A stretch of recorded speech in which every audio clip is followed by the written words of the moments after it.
Hello and welcome to the latest OPC video. Today we're doing something a little special because it's the festive season. I'm Serum Lake, I'm joined by Bearscough. How's it going, folks? And if you couldn't tell already, we're looking back on the PS1 classic Die Hard. Die Hard, and what a beautiful game. Maybe not in visual fidelity, but just for sheer classic gaming, this has easily got to be in my top 10 games of all time. It's worth noting quickly that Wretched Hawk was playing this, but he has not been able to join us for the voiceover section because he's unwell, so get well soon, Hawk. Suffering from that infamous man flu. Yeah. Honestly, ladies, you're so lucky. But yeah, I mean, he's playing through the first film at the moment, and yeah, it's fairly apparent that it's not as it doesn't follow the strict narrative structure of the film because well, I don't remember that massive grenade going off for one. Yeah, not so much later on in the film, and it wasn't even a grenade, and he would have blasted through all of his ammo by now. But you had to work your way in this anyway through each floor, didn't you? yes. And occasionally you'd shoot up to the helipad to help escort the hostages you saved in previous levels into the helicopter and protect them from the terrorists. And I don't know, it was so beautifully addictive, and it's something that I miss from games nowadays. Because I mean, I spoke to you earlier about Die Hard, how I'd set myself little challenges back when I was but a mere bear cub, and I try and get through this one, especially without taking a single bit of damage. Yeah, as you can imagine, pretty difficult. Yeah. But bloody good fun as well. Yeah, I mean, I had this on the PS1 back in the day as well, and I quite liked the Die Hard level and the Die Hard 2 game. We'll get more onto this later. Yeah, absolutely. But, for those that don't know, this game is made up of 3 different types of game, each based on a separate Die Hard. This is kind of third-person shooting fun. All the fun. All the fun. All yes. the fun. Die Hard 2 is more like a light gun shooter, and Die Hard 3 is it's a little bit like Crazy Taxi. Yeah, I was about to say exactly the same thing. Actually, yeah, it's like Crazy Taxi but better. Yeah, and I'm a fan of Crazy Taxi. As am I.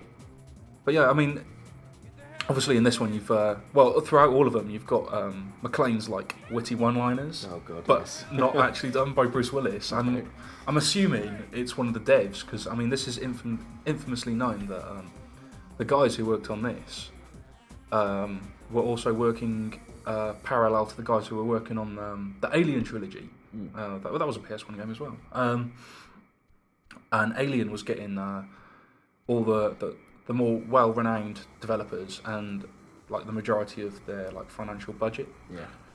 And so the B team went on to make this.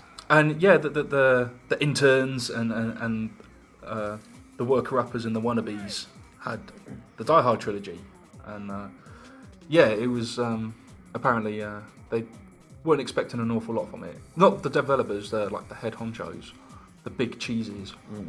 And well, that bit them in the derriere, because I'm pretty sure more people have played Die Hard Trilogy than they have Alien Trilogy. Probably. I'm one of those people that has both of the games, actually. I think I've still got them somewhere.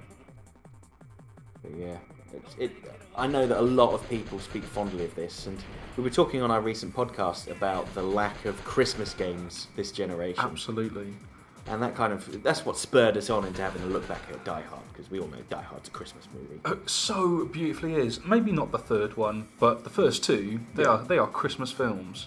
In fact, if there's any game that, you know, should be re-released this gen, before this gen finishes, is Die Hard Trilogy. I'd love to see someone, you know, I mean, there's some talented wannabe developers out there, thanks to, you know, all the other platforms that you can code for at will. Someone must be able to make Die Hard Trilogy with all the next gen tech. Easily.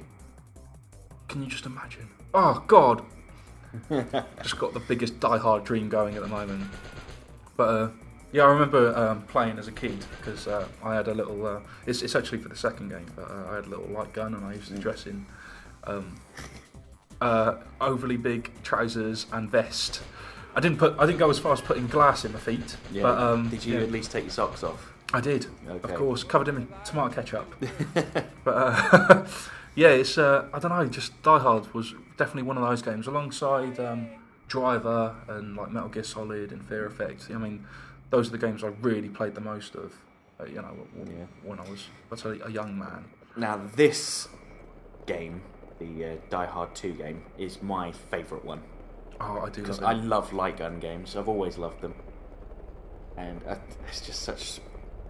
This is so over the top. I mean, it's not really much like the movie at all. No, because in the movie, there are probably only a couple of dozen bad guys at the most. Yeah, well, at the very it's most. the same with the first game as well. You blast through like hundreds of these enemies in no time at all. And here we go. Here's the first guy. Now, and there's the second guy. So already within like the first 30 seconds, you've killed 3 people. Yeah, I mean, if we're following, the actual timeline, the killing timeline of the film, we'd almost be near the end by now. Reload, Hawk, reload. Reload. And he's just fired off a rocket. Oh, amazing. Oh dear. Well, see, that's the beauty of the films. That's something that I really loved because obviously this never happened. Because Bruce Willis never blows up the hostages with a rocket, or blows up a helicopter with a taxi. But don't get me started on Die Hard 4. Seriously, 16 blocks should have been Die Hard 4. Die Hard 4 just isn't a Die Hard film. Sorry, no offence to anyone that might have worked on Die Hard 4. But the hostages. Just Die Hard 1, 2 and 3, glorious, and attack 60 blocks on you. But yeah, something that there's... Have you played Max Payne 3? Yes, I have. Now, as you well know, the last level is set in an airport. Mm-hmm. Now, if you've completed the game, you can actually wear like John McClane's outfit, the wife beater, things like that. And obviously, from the back, Max does look very, McClane. So you'll put that outfit on, and then you can play through the airport level. But, Hawk here is the worst policeman. He's just shooting all the hostages. Good God, at least it doesn't transcribe to his moderation, otherwise we'd be banning all the wrong people. I'll tell you what as well, something that I noticed, because I mean obviously I worked on Max Payne. Something I really wanted that is in this game is tiles on the ceiling, because they all broke away, and I always thought that was a really nice, genuinely cool touch to have. Just felt like, the environment was, more interactive than it actually is. Yeah, it was a real nice character to it. But talking of characters, you've probably noticed that all these super friendly terrorists have human faces, as in photographs. And as far as I'm aware, that's because it's the people that worked on the game. Ah, okay. Yeah, you can see them laughing around and chortling and whatnot. And, God, dear. no! Oh, that is a tragedy. Wow. Wow. Oh, wretched, what have you done? If he ever wants to change careers and get into the SWAT team, this video is down to him. Yeah, this is going on his CV. Without a doubt. This is his CV. But yeah, I mean, there was something very cool as well about Die Hard 2.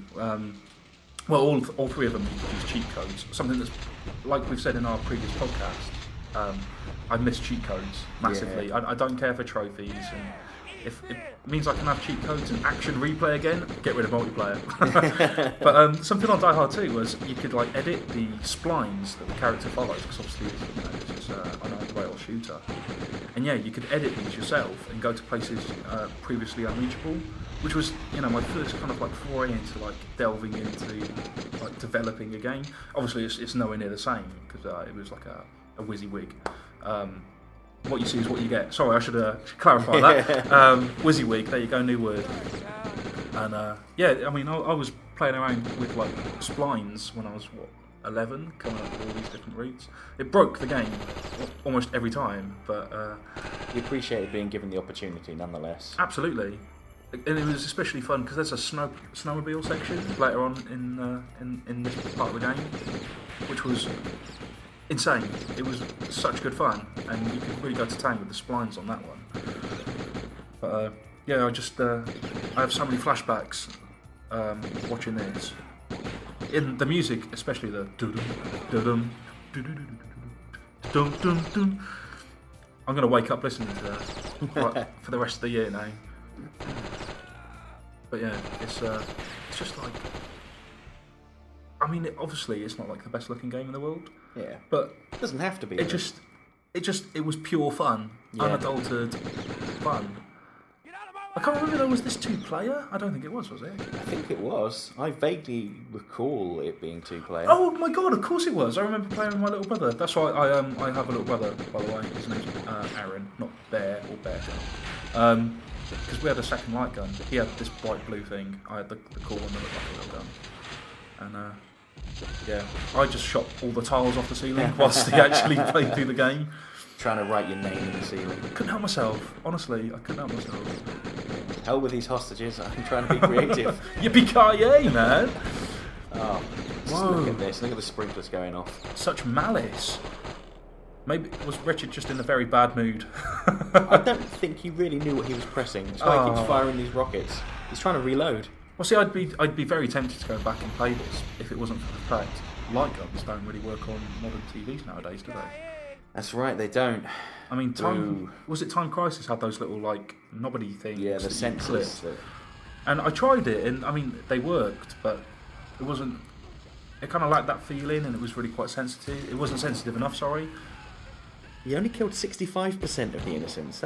I was expecting more. Wow. Well, fair play to him. But now we move on to the final game here. And you're driving a taxi with Sam Jackson. If only it was actually Sam Jackson, though. Yeah. And it's not Sam Jackson impersonator. I could probably do a better impersonation of Samuel L. Jackson. But I tell you what I did like about this. Did you ever play The Getaway? Yes, I did. Now, they had a very novel way of like telling you where to go, and that was used with the vehicle's indicators. That's right. And in this, it was fake Samuel L. Jackson saying, go left, go right. And I really loved that. I mean, when I first played this, when I was a kid, I didn't understand that, you know, it was actually telling me what to do. I thought it was just gibberish, like floating around the game. But it clicked eventually, and, you know, I really did. Well, I remember getting through to the final stage without cheat codes or anything. It was, you know, other than getting to disc 2 on Final Fantasy 7 without a memory card, which is, you know, without saving. That's one of my highlights. Completing this without cheat codes was another one. And yeah, you have to chase Simon's helicopter along the dockside. It was insanely difficult, but I remember completing it, and I was just so chuffed. Yeah, looking back on this, it actually brings up quite an interesting topic about how difficult games used to be. Because, you know, I like to think I'm quite good at games, personally. Yeah. I complete most games that I buy, like 99% of them. I gave this a shot, which you'll see shortly when Hawk runs out of all of his lives. I did rubbish. I couldn't even finish the first level. Yeah, no, it really is crazy. I mean, it's like, occasionally I'll jump back into an old game, and I'll start trying to use the analog sticks, and suddenly it's like, analog sticks didn't exist back then. It's just, what's going on? It's like the early days of PS3 when you press the PlayStation button, you could only quit game, you couldn't read messages. You know, it's like, you know, that lack of functionalities, it kind of baffles you at first. But I mean, you know, considering their budget for this game was so minuscule, they've done a very good job of making like a 3D. This is Brooklyn, isn't it? I think so. New York, and you know, it doesn't look bad. Not really. No, I mean, not really. The collision detection is it's a little out. Yeah, there's times when it will catapult you to the other side. Well, it's a never-ending city, but it will catapult you for miles. But oh dear, game over, Hawkeye. Unlucky, chummy. Well, look at the limb. Look at the limbs on them. I don't know who that guy in the suit was, but wow, he had like the most shoulder-padded shoulders. It wasn't even the 1980s then, was it? Shocking. Terrible business. Actually, how old is this? About 13 years old, something like that? 12, 13 years? God, yeah, well, it must be now. Actually, I remember. I'm actually playing at the moment, and when I was playing this, I was saying to Hawk, so how do you reverse things? Because I've got stuck. He's like, oh, I don't know. Never got that far. Yeah, so I'm trying every single button, and there we go. Got it right in the end. See, just in time to fail. Oh, wow. What a catastrophe. See, briefly moving on from this as well, did you ever play Die Hard Trilogy 2? No. You lucky son of a gun. I remember vividly this one level where you played as a rat, right, with a gun mounted on your back, and you had to run around this really intrinsic level trying to shoot other rats. And I wish I was kidding, but that was a genuine level from Die Hard Trilogy 2. It was... Is that from an imaginary second trilogy? It is, yeah. Which we're kind of halfway through getting at the moment. It was pretty bad actually. It didn't, not a scratch on this wonderful bit of classic gaming. I'd love to see someone remake these 3 games again. And it would be glorious, especially for such a die-hard fan. Whoa. Just thinking, actually, not exactly the most festive of games, this part, is it? Unfortunately, bit sunny. Well, I mean, that's quite a large bomb. I suppose we could roll with the whole Mayan end of the world kind of thing, perhaps. Maybe, yeah, that's a bit of a stretch. Call me Mayan. No, it doesn't work. So let's see, this is my last attempt to complete the level. Will I do it? No, I won't, because I already disclosed that I couldn't make it past the first level. Oh dear. Well, I think I know what I'm going to be doing tomorrow. I think I'm going to be playing this. I've still got it on disc, so I'm definitely going to be revisiting. Oh no! What a jolly note to end on. Happy Christmas, everybody. Have a great one. And a good new year as well, and we'll be back soon. Yippee-ki-yay, mofos.